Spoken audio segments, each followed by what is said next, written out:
லட்சுமியூர். லட்சுமியூர் இந்த இடம் எங்கே இருக்கிறது என்றால், 5ஆம் கட்டளை. அங்கிருந்து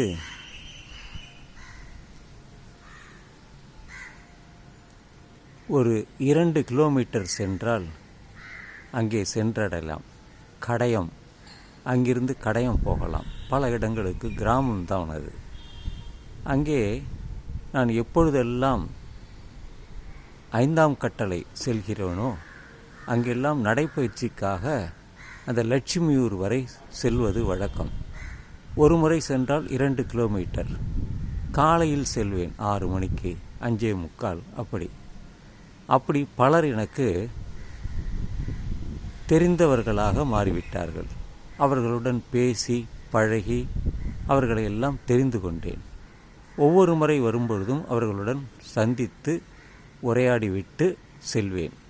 மூக்கம்மா என்பவர் ஒருவர் இருக்கிறார். பெண்தான். அவருடைய குடும்பம் நன்றாக தெரியும். அவர்கள், அந்த மூக்கம்மா பீடி சுற்றுவார். அதை ஒரு முறை பார்த்து அவரை பற்றி தெரிந்து கொண்டேன். இப்படி அடிக்கடி செல்வதால் எனக்கு ஒரு முறை முருங்கைக்காய், அவர் வீட்டில் வளர்ந்திருந்த முருங்கை மரத்தில் இருந்து முருங்கைக்காய் எடுத்து கொடுத்து விட்டார். தற்பொழுது ஒரு 4 நாட்களுக்கு முன்பு அங்கே பொழுது அவர்களை பார்க்க முடியவில்லை. அதுபோல சின்ன தம்பி என்ற ஒருவர் இருக்கிறார். அவரை அடிக்கடி பார்ப்பேன். அவருடன் பேசி வந்தேன். இன்னொருத்தர் இருக்கிறார். அவருடன் பேசிவிட்டு வந்தேன். அவருக்கு 85 வயது. என்ன செய்கிறீங்க அப்படின்னு கேட்கும் பொழுது, நான் இப்போவும் கிராமத்தில் வேலை செஞ்சுக்கிட்டு இருக்கேன், மண்ணை வெட்டு போடுவேன் அப்படிங்கிற மாதிரி சொன்னார். இன்னொருத்தர் முக்கியமாக, அவர் பேர் நட்ராஜன். அவர் ஒரு தொழிலாளி. என்ன தொழிலாளினா சவர வேலை செய்பவர் தான். அவர் சின்ன ஒரு பொட்டி கடை வச்சு என்ன ஒரு 20 ரூபா 50 ரூபா அப்படி கொடுப்பாங்க. அதெல்லாம் கேள்விப்பட்டு, சரி நான் ஏதாவது உங்களுக்கு உதவி பண்ணுறேன், என்கிட்ட வேஷ்டி சட்டை இருக்குது, லுங்கி இருக்குது, வேணுமா அப்படின்னு கேட்டேன். இல்லை அதெல்லாம் வேண்டாம், எனக்கு அதெல்லாம் கிடைச்சிடும், நான் சாவு வேலைக்கும் போவேன் அப்படிலான்னாரு. ஓ, இது போலையும் செய்கிறாங்க போல இருக்குது அப்படின்னு எனக்கு தெரிஞ்சுது. அப்புறம் அவருக்கு ஒரு 100 ரூபா பணம் கொடுத்தேன். 2 முறை அப்படி கொடுத்துருக்கேன்.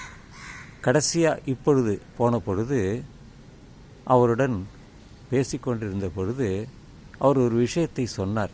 அப்பொழுது சொல்லவில்லை, எனக்கு சரியான வேலை இல்லை, எல்லாரும் வேறு விதமான கட்டிங்லாம் பண்ணுறாங்க, அதனால் எனக்கு ஒரு 1000 ரூபா பணம் இருந்தால் நல்லாயிருக்கும் அப்படின்னாரு.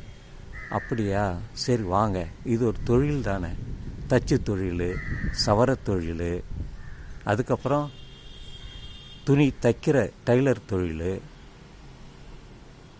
பானை செய்கிற தொழில், கல் பண்ணுற தொழில், பல தொழில்கள் இருக்கிறது.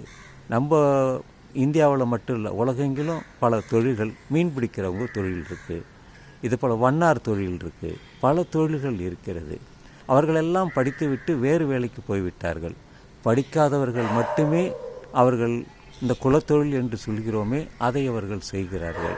பலர் மாறிவிட்டார்கள். அவரை பார்த்தவுடன், சரி உங்களுக்கு பணம் தருகிறேன், நான் திரும்பி வர முடியாது, உங்களால் வர முடியுமா என்று இடத்தை சொன்னேன். அவர் வந்தார். அவருக்கு ஒரு 1200 ரூபா கொடுத்தேன். வாங்கி கொண்டார் மகிழ்ச்சியுடன். அப்பொழுது அவருடைய வேதனைகளை வெளிப்படுத்தினார். அவருக்கு ஒரு மகள் இருந்தாள். அந்த மகளுக்கு திருமணம் நடந்தது. திருமணம் நடந்த பிறகு ஒரு பெண்ணும் பிறந்தாள். அவளுக்கு நான் சொன்ன நேரத்தில் 15 வயது. அந்த பெண் படிக்கிறாள். அவன் கல்யாணம் பண்ணி கொண்டவன் விட்டு விட்டு ஓடிவிட்டான். அவருடைய மகள், அவர் பேர் நட்ராஜன், அவருடைய மகள் மட்டும், அவருடைய பேத்தி 2 பேரும் தான் இருக்கிறாங்க. ரொம்ப கஷ்டப்படுறேன், வருமானமே பத்தலை, 3 ஜீவன்கள் நடக்கணும், அவங்க மனைவி இருக்காங்க, 4 பேர் எப்படி நாங்கள் இருக்கிறது, எங்களுக்கு பணமே பத்தலையே அப்படின்னு சொன்னதுனால, இதெல்லாம் இப்பறம் தான் சொன்னார். அதுக்கு முன்னாடியே நான் அவர்கிட்ட பணம் கொடுத்துட்டேன், என்கிட்ட அவ்வளோதான் இருந்ததுன்னு சொல்லிட்டு. சந்தோஷமாக வாங்கிட்டு போயிட்டார். இப்படியெல்லாம் நாட்டில் நடக்குது. விரும்பி கல்யாணம் பண்ணிக்கிறாங்க, விட்டுட்டு ஓடிடுறாங்க, எப்படி சுமையாக போயிடுறாங்க அவங்களுக்கு. இதெல்லாம் நடக்குது. அவரோட வச்சு ஒரு ஃபோட்டோ எடுத்துக்கிட்டேன். அந்த ஃபோட்டோ வச்சுருக்கேன். அவர் பேர் நடராஜன்கிறதுனால நிறைய பேர் அப்படி எனக்கு தெரிஞ்சவங்க பேர் இருந்ததுன்னா அவங்க ஞாபகமாக வச்சுக்குவேன். வீராசாமின்னு ஒருத்தருங்க இருக்கிறாரு, இதே இதில் நம்ம குளத்தூரில் ஒருத்தர் இருக்கிறாரு. அவர் அடிக்கடி பார்ப்பேன். அவர் வீராசாமிங்கிறதுனால எங்கள் அப்பா பேர், அதனால் அவரை ஞாபகத்தில் வச்சு அவர் போய் பார்ப்பேன். ஏதாவது வேணுமான்னு கேட்பேன். டீ வேணுமா, காஃபி வேணுமா, வேறு ஏதாவது வேணுமான்னு கேட்பேன். வேணும்னு சொன்னார்னா வாங்கி கொடுப்பேன். அவர் ஒரு தொழிலே கிடையாது, செருப்பு தைக்கிறார் அவர். அந்த தொழிலே அவருக்கு கிடையாது. ஆப்ரஹாம் லிங்கன் அவர் செருப்பு வேலை தான் சொன்னார், ஷூ வேலை பண்ணி தருவார். ஆப்ரஹாம் லிங்கன் அமெரிக்காவோட பிரசிடெண்ட்டு. இப்படியெல்லாம் உலகத்தில் இருக்கிறது. அதெல்லாம் எனக்கு ஞாபகத்தில் வந்தது. அதனால்தான் இந்த நடராஜன் என்னுடைய பெயராக இருக்கிறது.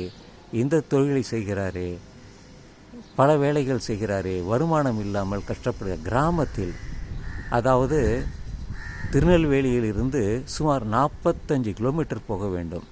அதுபோல் தென்காசியில் இருந்து சுமார் ஒரு 35 கிலோமீட்டர் போக வேண்டும். அருகாமையில் பல கிராமங்கள் இருக்கிறது, கடையம் இருக்கிறது. அதுக்கப்புறம் சிவசமுத்திரமா அந்த இடம் இருக்கிறது.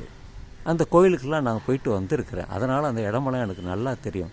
பொட்டல் புதூர் என்ற ஒரு இடமும் இருக்கிறது. அங்கே கோயில்களெல்லாம் இருக்கிறது. ஆழ்வார் குறிச்சி அங்கே தான் இருக்குது. பரமகல்யாணி கோயில் இருக்குது. குளம், ஒரு கல்லூரியும் அங்கே இருக்குது. அந்த இடமெல்லாம் சுற்றி வந்திருக்கேன். சிவசைலம் அந்த இடம். இப்படி எல்லாமே எனக்கு தெரியும் போயிட்டு வந்ததுனால. எங்கே போனாலும் ஏதாவது ஒரு வீடியோவை எடுத்து ஞாபகத்துக்கு வச்சுக்குவேன், பலருக்கு பகிர்வேன். அதனால் ஒரு தொழில் இது உயர்ந்த தொழில், இது மட்டமான தொழில், தாழ்வான தொழில், இழிவான தொழில் என்று எதுவுமே இல்லை. பிறக்கும்போது மனிதன் பிறக்கிறான், ஏதோ ஒன்று கற்றுக்கொள்கிறான், அதை அவன் பயன்படுத்துகிறான். தொழிலாக மாறிவிட்டது. இன்று அதை வைத்துத்தான் இன்று அவர்கள் அரசியலே செய்கிறார்கள். இந்தியாவில் தான் குறிப்பாக, வெளிநாட்டில் அல்ல. எத்தனையோ நாடுகளில் எத்தனையோ அந்த மீனவர்கள் நாம் சொல்கிறோம், பட்டியல் இனம் என்று அவர்கள் சொல்கிறார்கள். ஆனால் அரபு நாடுகளில் நான் சொல்வது ஒரு 1000 வருடங்களுக்கு முன்பு மீனவர்களாகத்தான் இருந்தார்கள்.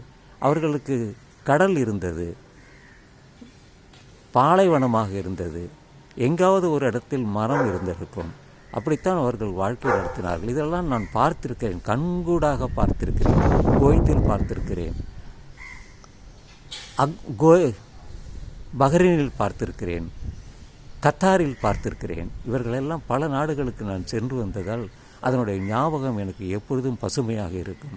எனவே எந்த தொழிலும் குறைவாக மதிப்பிடக்கூடாது. படாதீர்கள். ஏனென்றால் உங்களுடைய முன்னோர்கள் என்ன செய்தார்கள் என்று தெரியாது.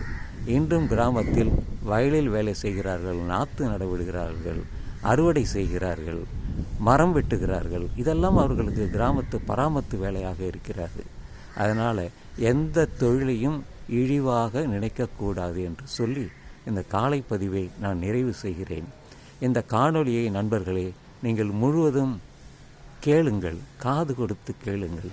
உங்கள் கருத்துக்களை சொல்லுங்கள், தயவு செய்து சொல்லுங்கள். உங்கள் தெரிந்தவர்கள், நண்பர்கள் யாராவது அப்படி இருப்பார்கள், அதை பற்றி எல்லாம் சொல்லுங்கள் என்று சொல்லி இந்த காலை பதிவை நான் நிறைவு செய்கிறேன். இந்த நாள் இனிய நாளாக அமைய உங்கள் எல்லோருக்கும் நல்வாழ்த்துக்கள்.